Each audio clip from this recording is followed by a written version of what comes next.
We often think our worth is something we have to earn, or maybe something we lose when we mess up. But what if that whole idea is, well, wrong? Yeah. And maybe even causing a lot of pain. Today, we're diving into something that tackles this head-on.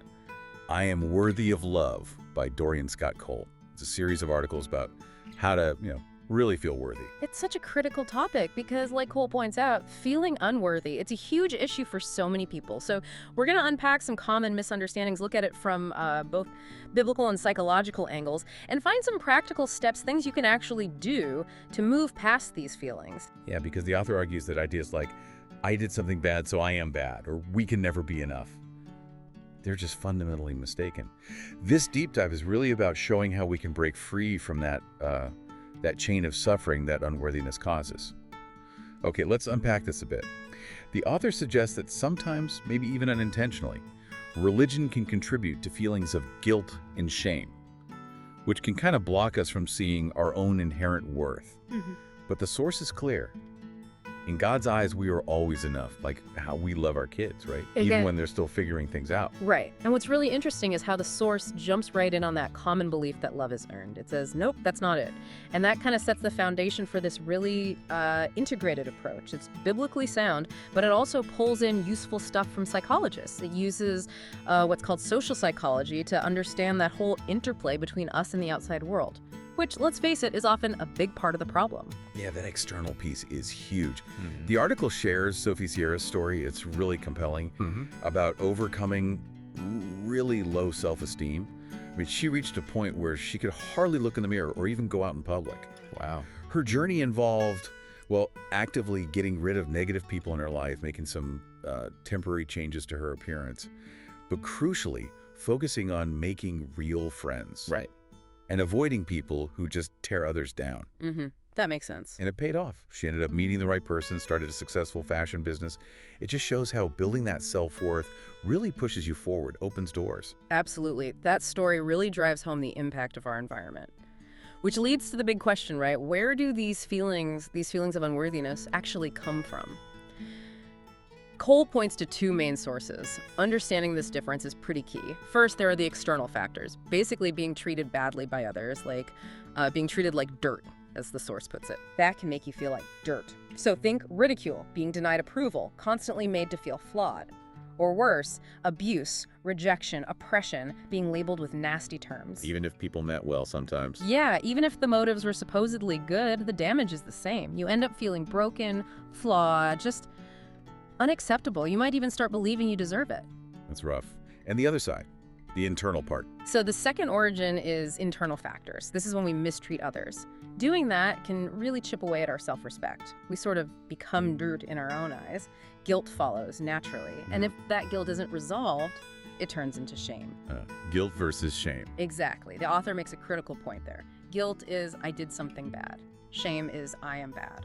And shifting from the action to your core identity, that's the trap. Psychologically, this blends up too. Negative core beliefs about who you are way more damaging than feeling bad about something specific you did. That really hits home. And the source says ignoring these feelings, the guilt and shame, it doesn't make you tougher. It actually makes you less human. It's allowing that vulnerability, surprisingly, that builds real strength. Precisely. Cole quotes Brené Brown calling shame the swampland of the soul. It just relentlessly eats away at your sense of self-worth. Swampland of the soul, wow. Yeah, and it can lead to depression, anxiety, destructive coping things like pushing people away so you don't get hurt. It isolates you socially because deep down you feel like you don't deserve love or connection. The comparison to Lady Macbeth is so vivid, isn't it? Trying to wash off imaginary blood. It really captures that struggle with forgiving yourself. Feeling like you can't shake off that stain of whatever you did wrong, that internal torment. So given all that, the origins, the impact, how do we actually break the cycle? Especially when forgiving ourselves feels like the hardest part. Well, the source really emphasizes that God's intention, particularly in Christianity, is clearly forgiveness. Right, the good news from Jesus. Exactly, that the stain of bad deeds is gone forever and completely forgotten by God. It even points to Romans 10:1. But still, Yeah. forgiving yourself, that's the hurdle. It is. And connecting back, the source argues it's just incredibly hard for us to separate what we do from who we are. We mess up and we think, okay, I am fundamentally bad now. Yeah. But the material using that analogy again, we still love our kids when they misbehave, right? And God, in the same way, is incredibly tolerant. There's room to learn, to change. God doesn't give up on God's children. That perspective shift is crucial. It really is. So what's a concrete step toward self-forgiveness, especially if you know you've hurt someone? Okay, here's a big one the source highlights. Go to the person you offended, if it's possible, obviously, and make things right. Make things right. How? It means genuinely apologizing. And then asking them, how can I undo the hardship I caused? How can I get your forgiveness? Asking for forgiveness. The source calls that somewhat selfish, to unburden your conscience. That's an interesting take. It is, yeah. But it clarifies. Their forgiveness is up to them. Making amends, doing what you can to fix it, that part's on you. Got it. So identifying the root cause, taking action like apologizing, these are the first steps. So they are, but the author is also realistic. Identifying the problem is just step one. And for some people, figuring this out and working through it might need professional help. Okay. Overcoming these deep feelings often takes real, consistent effort.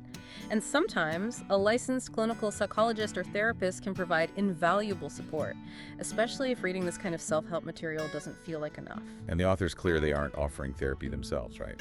Absolutely. Cole explicitly states that no diagnoses, no therapy, but strongly points towards professional help as a vital resource if needed. Okay, so bringing this all together, this deep dive into I am worthy of love, really underscores how carrying that burden of unworthiness just holds us back. It impacts our effectiveness, our relationships, our spiritual growth. It just eats away at you until you deal with it.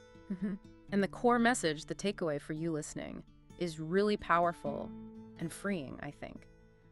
God loves you unconditionally, no matter what you've done. You can't earn that love, and nothing you do can make you lose it. That fundamental truth about inherent worth, that's the foundation for healing. Exactly. So here's a thought to take away with you. Make it a practice. Remind yourself regularly, God loves you despite anything. And if you have mistreated others, take that challenge from the author seriously. Think about them. Consider taking that step, apologize, ask how you can make it right. It's tough, no doubt. Definitely tough. But doing it can dissolve guilt, shame, bad feelings, maybe even rebuild a relationship. And it absolutely sets you on a path towards growth. Spiritual, emotional, all of it. And remember, if you find you just can't take those actions if it feels too blocked, the source is very clear. Seriously consider getting help from a qualified therapist. Your future well-being really could depend on it. Yeah. Dorian Scott Cole puts it beautifully. Our answer is God. God's answer is us. Together we make the world better. That's powerful. And another one to leave you with. With hate, we have more to lose than gain. Break the cycle.